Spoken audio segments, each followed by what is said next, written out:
পৃথিবীর সামগ্রিক বাস্তুতন্ত্রে মানুষের নেতিবাচক কার্যকলাপের প্রভাবে মহামারী বৃদ্ধির মতো ঘটনা ঘটছে। মানুষের কারণেই নিত্য নতুন সংক্রামক রোগ বাড়ছে, যার কারণে অনেক মানুষ মারা যাচ্ছে। বাস্তুতন্ত্রের স্বাভাবিক অবস্থায় ব্যাঘাতের কারণে মহামারীর উদ্ভব হচ্ছে।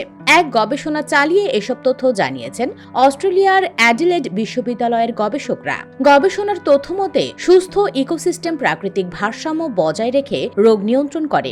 বাস্তুতন্ত্র স্বাভাবিক থাকলে শিকারী ও শিকারের মধ্যে গতিশীল সম্পর্ক থাকে, তখন গাছপালা বৃদ্ধি ঘটে। বর্তমানে দেখা যাচ্ছে মানুষের কারণে বন উজাড় হচ্ছে, জলবায়ু পরিবর্তন ও জীববৈচিত্র্যের ক্ষতির মতো কার্যকলাপ পরিবেশের ভারসাম্যকে পরিবর্তন করেছে।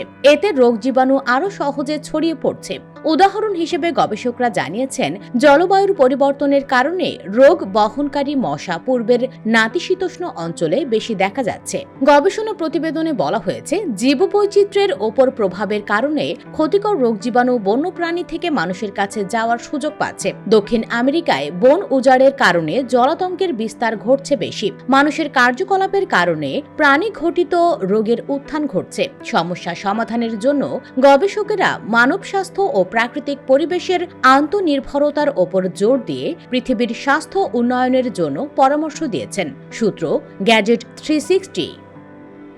US Bengal report.